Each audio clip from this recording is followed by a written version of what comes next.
Seguimos adelante en Telebuendía recibiendo con gran gusto al doctor Didier Perti, como les decíamos, abogado, diplomático. ¿Puede decirse político uruguayo, Didier? ¿Cómo anda? Buen día. He desempeñado un cargo político durante muchos años, 10 años como ministro. Creo que me dan alguna patente en ese sentido. ¿Política activa hoy, por ejemplo? Bueno, la política activa puede ser activa de distintas maneras. Puede ser activa en lo que es la militancia clásica, del acercamiento y la búsqueda del apoyo popular, que es natural en un sistema democrático. También está aquella que se da a través de la influencia o apoyo que uno pueda tener en la formulación del proyecto del partido. En lo que hace específicamente a mi área, el área de la política exterior, estamos integrando una comisión que está al servicio del comité ejecutivo del partido, que precisamente aborda ese tipo de tema y pone en la circulación de los legisladores del partido opiniones o criterios de orientación frente a una temática que es muy dinámica y que todos los días tiene una volatilidad, como dicen los economistas, demasiado fuerte como para prescindir de ese apoyo. Bien, con el doctor Didier Perti hemos estado hablando hace algunas horas respecto a esto que al uruguayo común y corriente de pronto le surge como demasiado encriptado, esta situación con la República Argentina, otra vez por este conflicto con UPM. Y vea usted lo que parecen ser visiones a veces encontradas en la propia prensa de la mañana, ¿no? Dice la tapa del Observador, Mujica se puso firme y forzó a Argentina a negociar por UPM. La República, por ejemplo, dice diálogo abierto, hoy continúan las reuniones técnicas. ¿Desde qué lugar ha seguido el tema, doctor Perti? ¿Cómo lo observa hoy? Bueno, la primera idea que querría expresar de una manera clara es la siguiente. Nosotros hemos en su momento examinado con el cuidado y la atención que merece el fallo de la Corte, la llamada ordenanza de la Corte de abril del 2010. Que resolvió el tema de la fábrica de celulosa. Y lo resolvió en dos aspectos. En el aspecto procesal, haciendo algunas observaciones sobre los procedimientos seguidos por Uruguay en materia de información argentina, y en lo sustantivo, que es quizá el elemento fundamental que quedará, digamos, para siempre enclavado en la historia de nuestras relaciones bilaterales, estableciendo que las plantas no tenían poder contaminante, que Argentina no había acreditado esa contaminación, y eso cerró afortunadamente ese capítulo contencioso de La Haya. Luego vino la implementación de esa decisión para llevar adelante el monitoreo del río. De manera que tanto la población argentina como la población uruguaya, donde está situada la fábrica, tuvieran la garantía de que las aguas del río no serían alteradas por los vertimientos industriales de la empresa.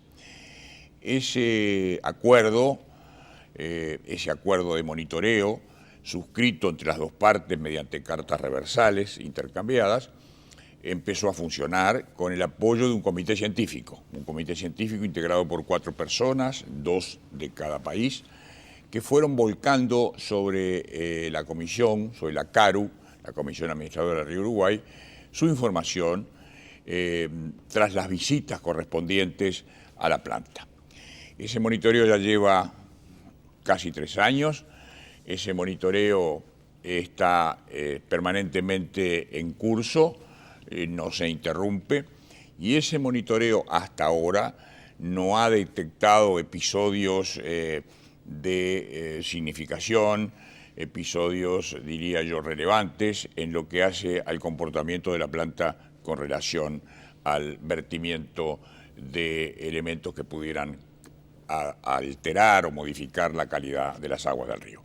Aguas del río de las que cabe señalar que se toma también de allí el agua para consumo humano de ciudades litoraleñas como Fraiventos, por ejemplo.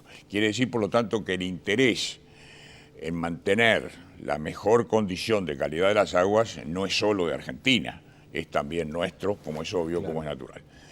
Bien, ese monitoreo llevado a cabo durante todo este tiempo no ha sido publicado no ha sido puesto en la circulación pública el resultado, a consecuencia de una fuerte resistencia de Argentina a hacerlo.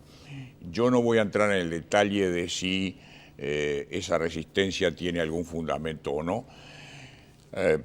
Todo indica que precisamente los informes tanto del laboratorio de Canadá, al cual se envían las muestras, como los informes hechos a cargo del comité científico, no dan cuenta de ningún tipo de alteración de la calidad de las aguas. Probablemente siempre habrá detalles en una obra de esa envergadura, de esa importancia, siempre habrá detalles que podrían permitirle a las partes hacer observaciones u objeciones o planteamientos. Pero lo que está claro al final del día es que la planta no contamina. Bien. Y eso no se ha detectado. Correcto. Doctor Operti, me gustaría detenerme en dos aspectos. Uno tiene que ver con lo que usted mencionaba, el dictamen de La Haya, y allí hay una controversia respecto a si efectivamente en algún lugar se especifica, se determina el nivel de producción que debe tener UPM, eso como un primer aspecto. Y lo otro, asociado a este asunto, es la necesidad de que se consulte al otro país para un eventual aumento de producción. Sobre lo primero, yo había leído en su momento, con la atención del caso, el fallo de la Corte, como es natural, de abril del 2010. Lo he vuelto a hacer, y lo he vuelto a hacer incluso cotejando versiones diferentes según los idiomas en que ha sido redactada la sentencia, desde que la sentencia, sus idiomas oficiales son el inglés y el francés, y luego ha habido una traducción no oficial a cargo del Ministerio de Relaciones Exteriores del Uruguay. En ninguno de los párrafos de una sentencia de más de 90 páginas surge ninguna mención, a mi juicio ni tácita ni expresa, lo aclaro, ni implícita ni a texto expreso, que indique un límite cuantitativo para la producción de la planta. Hay sí una cantidad de elementos de carácter técnico muy detallado sobre elementos que debe la planta observar para evitar cualquier contaminación del río. Pero en ningún momento existe una delimitación de la cantidad de producción. Y aquí quiero hacer una precisión. Tampoco el documento del acuerdo de monitoreo al cual hice hace unos instantes referencia, tampoco ese acuerdo prevé ninguna indicación en materia de ampliación de la producción. Ahora, ¿el proceso no fue en base a una estimación de producción? Ahí viene otra cuestión. Yo creo que Uruguay, y lo he dicho también antes de esta audiencia con usted públicamente, Uruguay, a mi juicio, actuando de buena fe, debo decirlo porque creo que cabe así consignarlo, a mi juicio, opinión personal, naturalmente no compromete más que mi propia opinión, informó a la Argentina de la posibilidad de llevar adelante un aumento de la producción. Y lo hizo formalmente en el año 2012 con la información que era necesario proveer para que la otra parte conociera el alcance del pedido que se hacía y el objetivo que era colocar a la planta en mejores condiciones de producción. Ese pedido de Uruguay, hecho dentro del Estatuto del Uruguay conforme a los artículos 7 y siguientes del Estatuto, tuvo, diría yo, una consideración por parte de Argentina que no se ha traducido en ninguna respuesta concreta. Han pasado los plazos, han vencido todos los plazos establecidos por el Estatuto y Argentina no ha contestado, ha presentado, según la información tanto discreta que sobre esto se ha manejado, realizando algunas observaciones, yo diría, menores, pero sin entrar a cuestionar el fondo mismo de la solicitud. O sea, aquí hay un punto muy importante. Argentina estaría en falta y no al revés como se plantea. Yo, según mi estimación, Uruguay ha proveído la información. Si esa información adolece o no de algún faltante, de algún elemento, me parece que en todo caso ese elemento no sería determinante, por una razón muy sencilla, Castro, si usted me permite. Claro. En la sentencia se estableció con toda claridad que el río no contaminaba, que la planta no contaminaba, perdón, que no contaminaba el río, valga la precisión, que la planta no contaminaba. El aumento de la producción no es por sí mismo un elemento que modifique esa calidad. Hay un argumento de peso muy fundamental, absolutamente fundamental, sacándole el muy, absolutamente fundamental, que es el siguiente: la planta, la fábrica, UPM, tiene hoy un activo que no tenía, que es la sentencia de la Corte que dice que no contamina.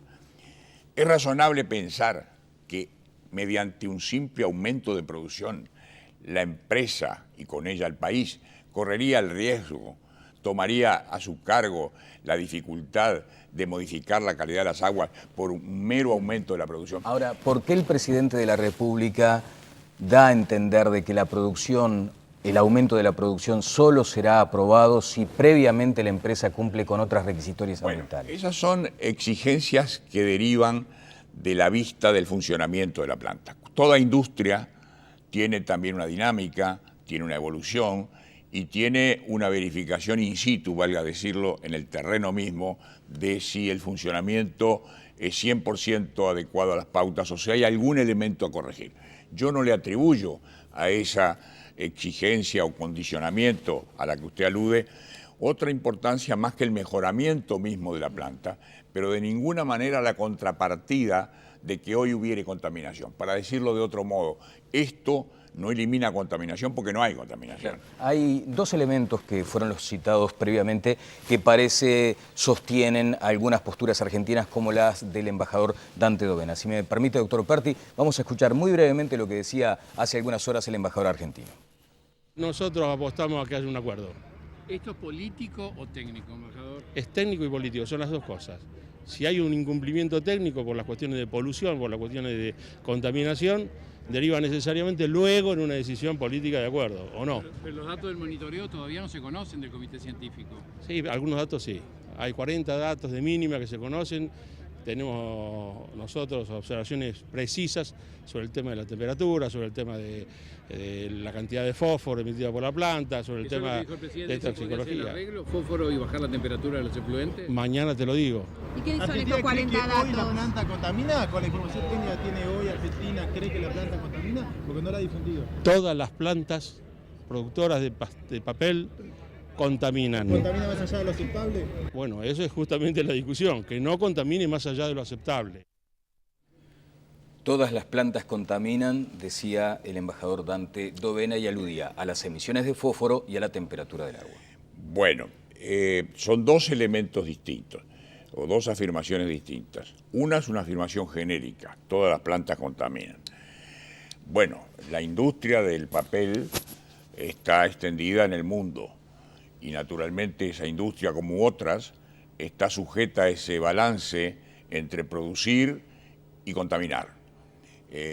Afortunadamente, en el Uruguay hemos seguido altas pautas en materia de control de la contaminación y el Tribunal de La Haya, el Tribunal Superior de la Comunidad Internacional, ha dicho que no contaminan. De manera que tenemos una declaración, digamos, judicial, jurisdiccional, de la Corte Internacional de Justicia de La Haya y una apreciación de tipo, yo diría, más genérico, a la que no le quito relieve, pero que la coloco, la contextualizo en este marco, ¿verdad? Es decir, esa afirmación general, por una parte, que puede valer como una apreciación, incluso abarcable a otras plantas, extendible a otras plantas que pueden hallarse en esa situación, pero no una declaración específica sobre Eobonia. Esa es la primera apreciación. Segunda, es cierto que toda industria puede acarrear consigo contaminación y puede traer consigo incluso en muchos casos efectos realmente negativos para el ser humano y para el mantenimiento de la calidad de vida de la gente. Eso no hay ninguna duda y yo no voy a discutir ese punto o no lo voy a contrariar.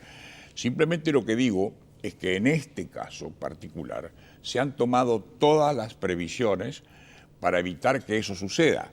y hay un continuo monitoreo de la planta de tipo técnico que hasta ahora no ha detectado en el funcionamiento de la planta irregularidades significativas que puedan llevar a ese resultado negativo. Había un periodista que consultaba allí respecto a si este asunto debe considerarse desde el punto de vista político, técnico, económico. Mire, yo recuerdo muy bien, porque he tenido participación en un tramo del problema, desde el 2003 al 2005 que dejamos el gobierno.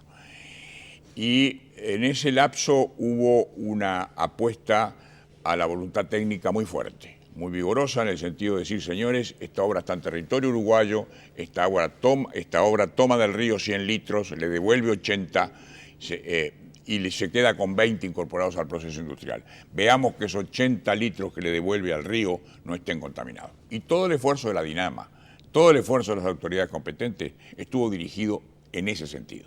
Por lo tanto, quiero decir que esto no fue una obra autorizada, diría, simplemente al tono de recibir inversiones, en el afán de recibir inversiones. No, esta fue una obra que se instaló aquí tras haber fracasado su intento de instalarse en la Argentina. ¿Y se mantiene ese criterio hoy, doctor Operti? Y ese mismo criterio lo tenemos hoy, lo han tenido las autoridades hoy, y creo que la Dinama sigue actuando con un criterio técnico. Ahora, luego viene todo el tema político, el relacionamiento. El relacionamiento ha ido cambiando, Desde un relacionamiento que estaba situado fundamentalmente en el terreno de la seriedad técnica, en algún momento se ha ido deslizando progresivamente hacia una suerte de alineamiento político, para llamarle de alguna manera, que le ha creado al tema limitaciones, le ha impuesto las limitaciones de la buena relación, cuando aquí en realidad lo que hay que preservar fundamentalmente es el derecho del Uruguay a recibir en su interés nacional inversiones, el derecho del Uruguay a controlar en su territorio las plantas informando de buena fe al vecino, y el derecho del habitante uruguayo, en primer lugar, a no recibir aguas contaminadas. ¿Aplica aquello de lo político por encima de lo técnico o de lo jurídico? Yo creo que introducir el criterio político, alejándose del criterio técnico, para un país como el nuestro, en este y en otros casos sería tremendamente negativo. Bueno, voy a considerar simplemente algunas cuestiones que se publican esta mañana. La Cancillería Argentina dice que todo cambio en el volumen de producción que se realice en Botnia UPM altera la sentencia de la Corte. Usted sostiene lo contrario. Argentina afirma que... eso no es correcto. Bien. Y luego Argentina hizo saber al Uruguay por intermedio de la CARU, bueno, lo que usted señalaba del artículo 7 y 8, en respecto a la solicitud de información adicional. Desde su punto de vista, Uruguay está cumpliendo con esa información acordada. Señor Castro, yo no hago parte de la Cancillería. No, claro. No estoy dentro de ella. No, pero como observador calificado. Sí, el observador es observador de lo que es observable. Es decir, hay elementos de información que hacen a la discreción diplomática y a la discreción política de un servicio como el Servicio Exterior. De modo que puede haber detalles que yo no esté considerando debidamente. Hago esa salvedad porque no quiero opinar al trote, al galope, sino quiero opinar con la responsabilidad del caso. En mi estimación, y a la luz de las informaciones que se han hecho públicas, yo diría que no se han aportado elementos determinantes que puedan variar o hacer variar la conducta del Estado uruguayo en cuanto a la facultad de disponer el aumento de la producción. Claro está, el Estado uruguayo, repito, de buena fe y mostrando, diría, esa es mi valoración personal, mostrando una actitud frente al gobierno argentino, le ha dicho, bueno, aquí tienen ustedes la información. Ahora, luego Argentina no se puede atribuir la voluntad de decir, no, yo no autorizo porque la Corte Suprema solo autorizó 1 millón de toneladas. Entonces quiere decir que si se presentó la información y la Corte ya había decidido el problema, ¿para qué se presentó la información? Entonces hay allí una suerte, yo diría, de doble discurso que me parece que está contaminando la solución del problema. En síntesis, la sentencia de la Corte no fijó criterios sobre el quantum, sobre la cantidad de tonelaje a producir. Segundo, cuando Uruguay moviliza el procedimiento de los artículos 7 y siguientes del Estatuto para decirle a la Argentina, señores, me propongo aumentar la producción de UPM en tal cantidad, lo está haciendo para poder crear una suerte de clima informativo, de transparencia, que haga que la vida de control de la planta se desarrolle normalmente. Buena vecindad. Y no para abrir un nuevo espacio de controversia. Y los hechos, de alguna manera, de estas horas, estarían abonando este criterio, que yo ya había expuesto con antelación, porque se habla ahora de negociaciones directas, que yo supongo que tendrán un alto contenido técnico, porque nada hasta ahora ha demostrado que el mero aumento de producción sea por sí mismo un factor contaminante. Bueno, el presidente Mujica, desde su punto de vista o desde su condición de observador, y ya con esto tenemos que terminar, ¿comunicó una decisión o sugirió una intención? Bueno, esto ya pertenece al terreno de opiniones avanzadas y de opiniones presentadas. La opinión avanzada había sido la de que se autorizaría. La opinión presentada fue una suerte, yo diría, de nuevo espacio que se abrió para una negociación. Y en materia diplomática no está mal abrir nuevos espacios. No está mal abrir nuevos espacios. El presidente de la República tiene responsabilidades mayores que la suya y la mía. Y por lo tanto, si esa determinación ha sido tomada, alguna razón habrá. Pero en definitiva hay algo que está por encima del presidente de la República y por encima de usted y de la opinión pública y naturalmente de mí, como un modesto ciudadano que soy hoy día, que es tratar de restablecer el diálogo con la República Argentina en términos civilizados, en términos equilibrados. Yo vengo de tener un congreso en Mar del Plata de Derecho Internacional, en la ciudad de La Plata de Derecho Internacional, 4 días, la semana pasada, regresé el sábado. La comunidad cultural, de valores, de entendimiento del mundo en el que vivimos y de la civilización a la que pertenecemos, es algo tan compartido con los argentinos que nosotros no lo podemos olvidar. No podemos identificar gobierno con argentino, no podemos identificar circunstancia con cultura, no podemos hacer ese tipo de trasvasamiento. Y un elemento final, si usted me permite, tenemos que proteger también una fuente de riqueza importantísima para Uruguay, que es el turismo. Exactamente, y que la presidenta ayer insinuó además esa relevancia sustantiva. Que nadie discute por otra parte. Le quiero agradecer mucho, lamentablemente hemos quedado cortos de tiempo para tantos temas. Quedan ¿no? cosas en el camino. Quería considerar con usted el discurso del presidente Mujica en Naciones Unidas, la crítica a los organismos internacionales. Ese es otro tema. El tema de la marihuana, usted ha integrado algunas áreas en su condición de canciller. En su momento la CICAD incluso me tocó presidirla en algún momento. Pero lo esperamos pronto por acá. Con mucho gusto, siempre. Muy bien, muchas gracias. Muy amable, el doctor Diego Perti estuvo con nosotros. Pausa y seguimos adelante en Tele Buen Día.